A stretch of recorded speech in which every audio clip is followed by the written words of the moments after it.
In today's lesson, we are going to read and analyze three passages taken from the works of Charles Dickens. To start, we'll look at some extracts from A Walk in a Workhouse. This is not a novel, but an article Dickens published in a magazine in which he describes his visit to a London workhouse.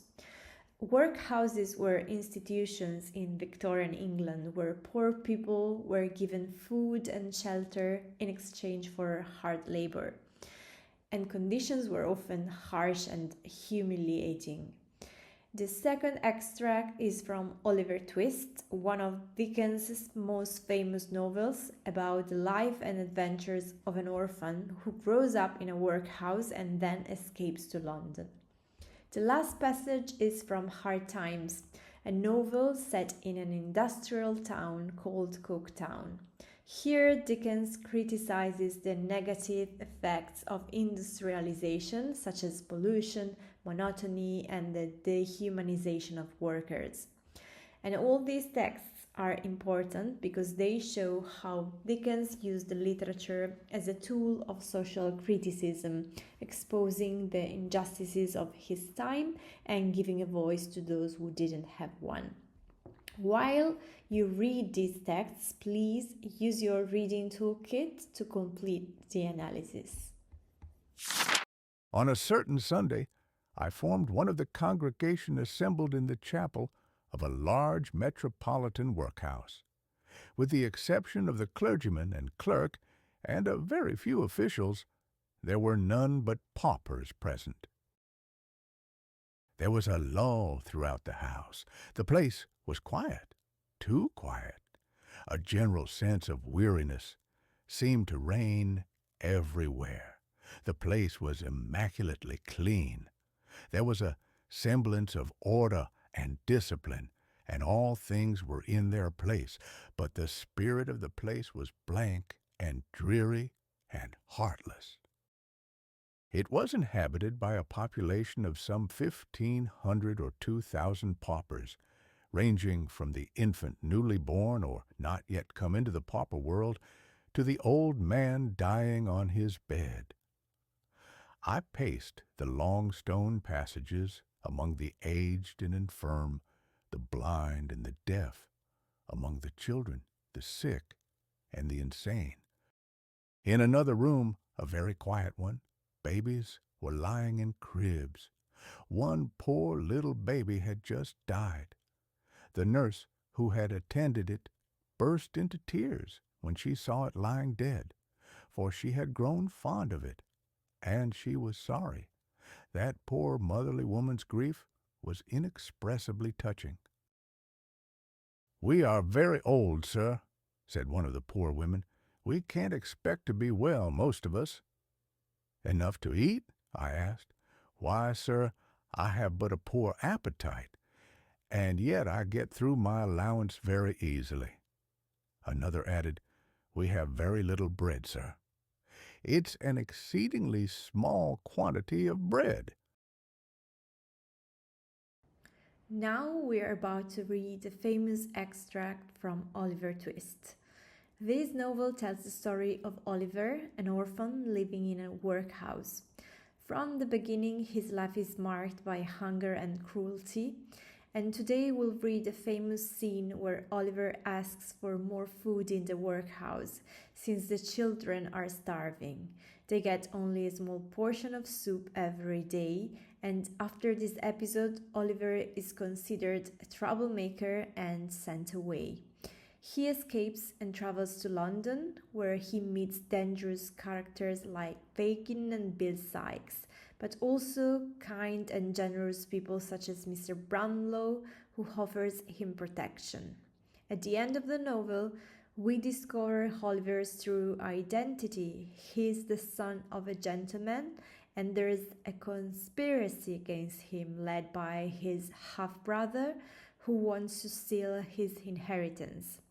Finally, justice prevails, Fagin is arrested, Sykes dies, and Oliver finally finds a loving family with Mr. Brownlow, who adopts him.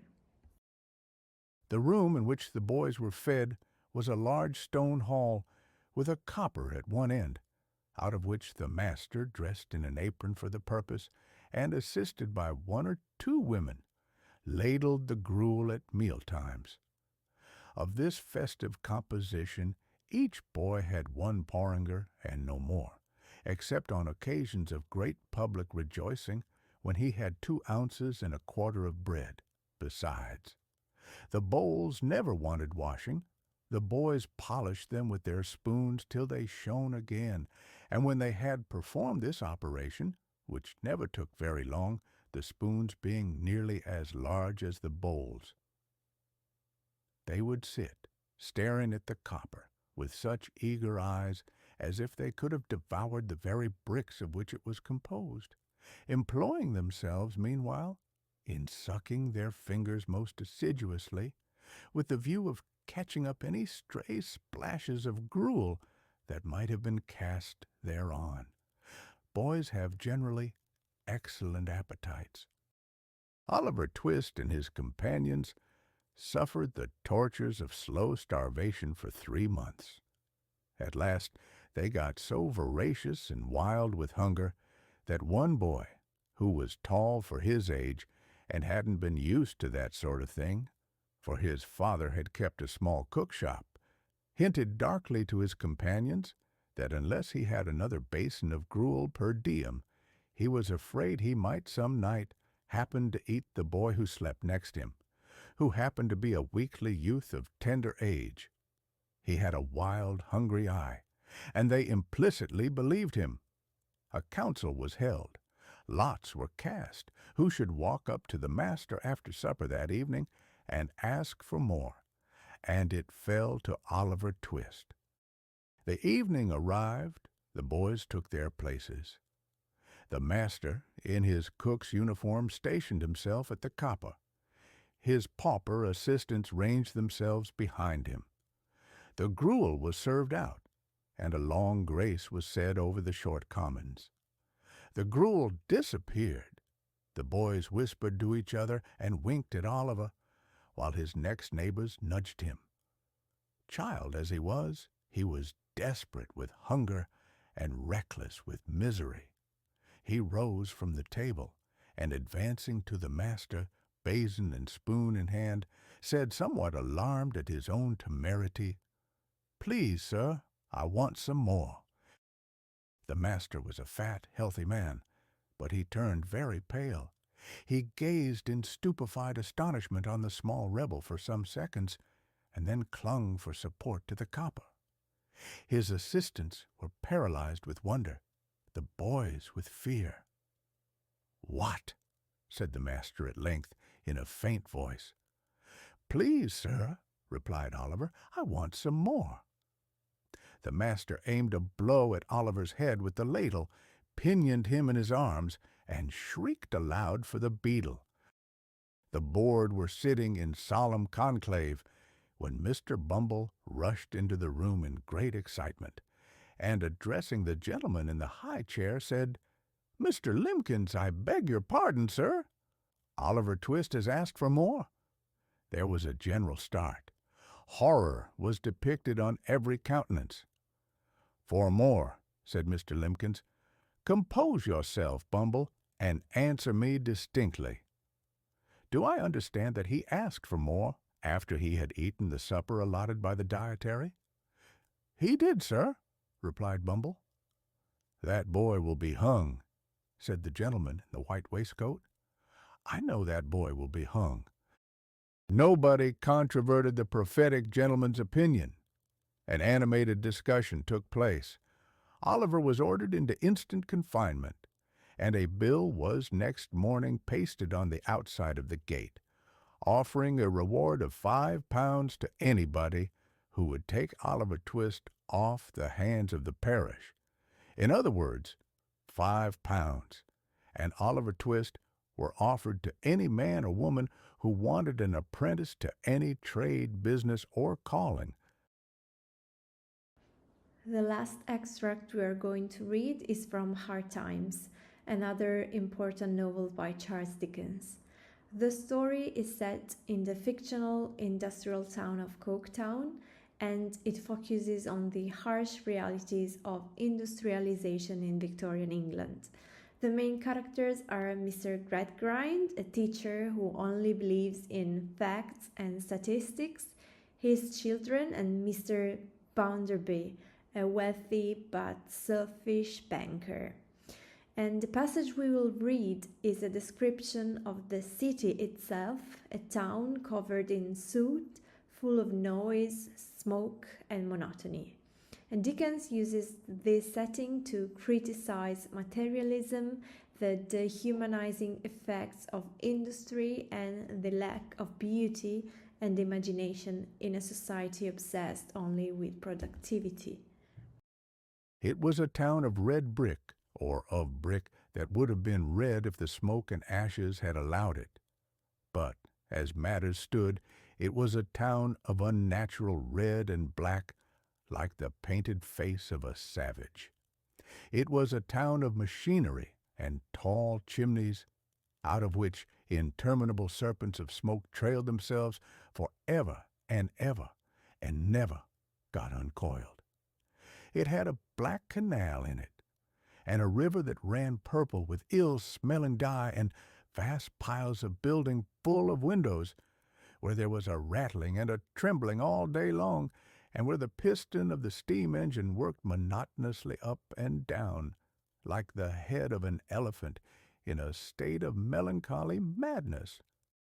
It contained several large streets, all very like one another, and many small streets still more like one another, inhabited by people equally like one another, who all went in and out at the same hours, with the same sound upon the same pavements, to do the same work, and to whom every day was the same as yesterday and tomorrow, and every year the counterpart of the last and the next. These attributes of Coketown were in the main inseparable from the work by which it was sustained. Against them were to be set off comforts of life which found their way all over the world, and elegancies of life which made, we will not ask how much, of the fine lady who could scarcely bear to hear the place mentioned. All the public inscriptions in the town were painted alike, in severe characters of black and white. The jail might have been the infirmary might have been the jail, the town hall might have been either or both or anything else, for anything that appeared to the contrary in the graces of their construction. Fact, fact, fact, everywhere in the material aspect of the town. Fact, fact, fact, everywhere in the immaterial.